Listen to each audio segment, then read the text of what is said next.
不同穿搭的女人该怎么追啊？她们的性格又有什么不一样呢？来，焦哥今天总结了3种市面上最常见的女性穿搭啊，告诉你们不同的女生该怎么去追啊，看看你心爱的那个她是属于哪种类型呗。首先第一种啊，性感辣妹风，一句话概括一下：修身吊带、鱼骨美背啊，蕾丝短裙，日常搭配啊，就是那种什么性感辣妹啊，比如说 Y2K 啊这种啊，性格大多呢都是比较开朗活泼的。但是兄弟们啊，你们要注意啊，性格开朗不等于是性格开放，所以你们不要带着有色眼镜去看待这种女生好吗？啊，更不要觉得说这种女生反正玩得开，那我就多说点什么荤段子。No 啊，兄弟，很容易直接导致别人下头的啊！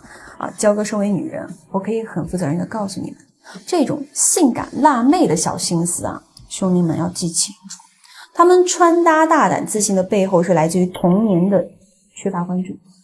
她可能会因为小时候学习成绩不太好，总是被老师忽视，也可能是因为小时候父母忙于工作啊，缺少了对她的陪伴。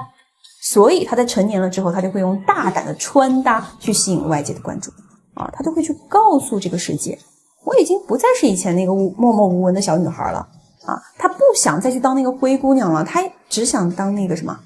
白雪公主，或者是说当那个万众瞩目的女王。所以这种性感辣妹啊，其实真的还蛮好追的啊，只要你能给到她那种认同感，让她觉得你很懂她，那她就一定会爱上你。哎，具体怎么做？焦哥之前有一期专门讲冷读的，想要详细学的可以去看啊。那今天呢，焦哥也可以简短的再给大家讲一遍。打个比方啊，你可以这么去跟他讲：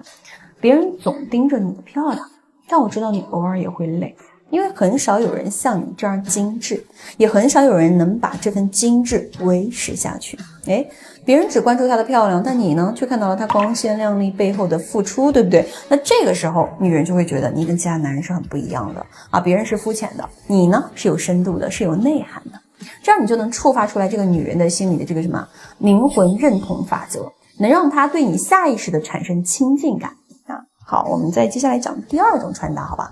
就很多30岁左右的兄弟啊，是不是都很喜欢一个风格叫做温柔学院风？还是一句话概括：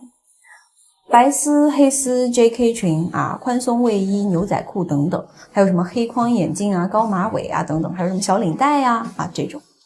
只有谈过这种女人的兄弟才会知道，这种学院风的女人骨子里是很缺乏个人判断力的。我记得之前有个街头调查啊，真的是采访了大概有几十个 JK 女生吧啊，里面呢有90%的 JK 女生啊，就是压根儿就不知道自个儿穿的是啥玩意儿，反而看到身边的人在穿，自己也就跟着穿。所以这种女人该怎么去攻略啊？她们其实缺乏主见啊，你就拿出你的男性领导力，知道吧？你去带她去做一些想做但是她又不敢做的事儿。这个时候他就是在他的心里呢，他就会觉得你是个 leader 啊，你是充斥着雄性荷尔蒙的，他就会情不自禁的去崇拜你。我记得10月份的时候有个兄弟来找我啊，他喜欢的那个女生就是典型的就这个款式啊。兄弟呢，他当时觉得这个女生是非常矜持非常保守的，他就很难去突破他们俩之间的关系。那我们在接受他这个事儿之后呢，当时我们的导师给这个兄弟出了一招，就带这个女生呢去足浴店啊，别的我就不说了。听不想的兄弟们，谁敢带女人去洗那种脚的？不敢吧？啊，听我的，这个周末你们可以带她去一次，绝对有效果啊！前提是那个进来的服务人员非常漂亮那种啊。当然了，这个过程中呢还是有很多小细节需要去做的。比如说当时我们导师叮嘱这个兄弟说一定要给自己喊男计时，避免这个女孩她心里会不舒服啊。再比如说呢，我们还建议这个兄弟说，在按摩结束之后呢先别着急走，而是跟女孩说什么，其实我也学了点按摩，想不想试试体验一下我的独家手法。反而最后的结果呢，就是这个兄弟按的这个女生嘎嘎乐两人的关系呢也是飞速的进步发展真的是不到半个月两人就成功在一起了。因为这个过程当中运用的这个心理学的东西太多了，有竞争机制，因为给这个女孩安排了一个非常漂亮的美女然后这种是雌性之间的竞争机制。那同时呢，也让这个女孩知道自己的美貌其实在这个市场上是不值一提的。其次呢，还有就是什么各种这些小技巧，焦哥真的不屑于讲因为我一直在跟你们说一件事，就是不要去学习技巧感情，而是要学会人性底层逻辑。每一个案子，我们导师带的每一个案子都是按人性底层逻辑去带的，所以说各种不同的情况都是量身定制的。那他俩为什么能够那么快速的在一起啊？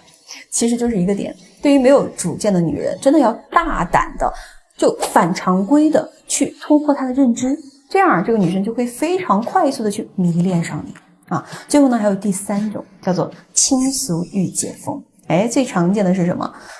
？OL 对吧？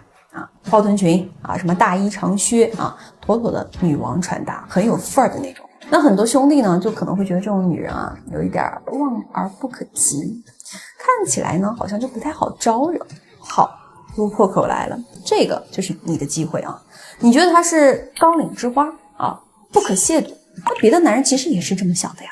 所以这就有一个什么结果呀？像这种轻熟御姐风的女生，她的身边一直都缺乏男性追求者全都是那种有色心没色胆的懦夫，甚至她长这么大可能都还是一个母胎单身所以这个时候呢，只要你敢去攻略她，你就已经成功一半了。那我们具体该怎么攻略呢？老规矩我们可以透过现象去看本质，看人性。那这种女人为什么会打扮得这么成熟呢？听好了因为她小时候经历过原生家庭的高压可能是打压式教育，也可能是家庭不太和睦。总之呢，她从小就是要强迫自己去坚强，去独立，甚至她都委屈到哭了，她都只能捂着被子悄悄的，她不敢出声。而长大之后呢，她身边更缺乏一个可以去依靠的人，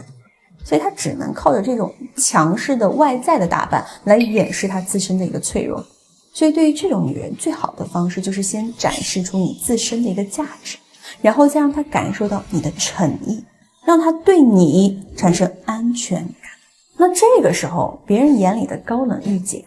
就会在你面前展露出她最脆弱、最温柔的那一面，甚至天天在一起之后就是天天找你要亲亲抱抱举高高的那种类型。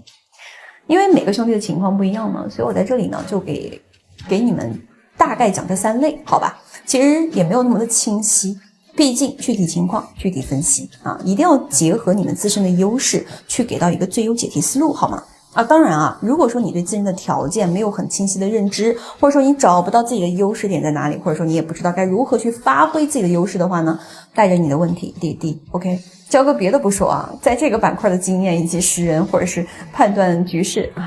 手拿把枪。还是那句话，弱者才会去钻研什么情感和技巧，强者只讲人性。我是焦哥，下期见。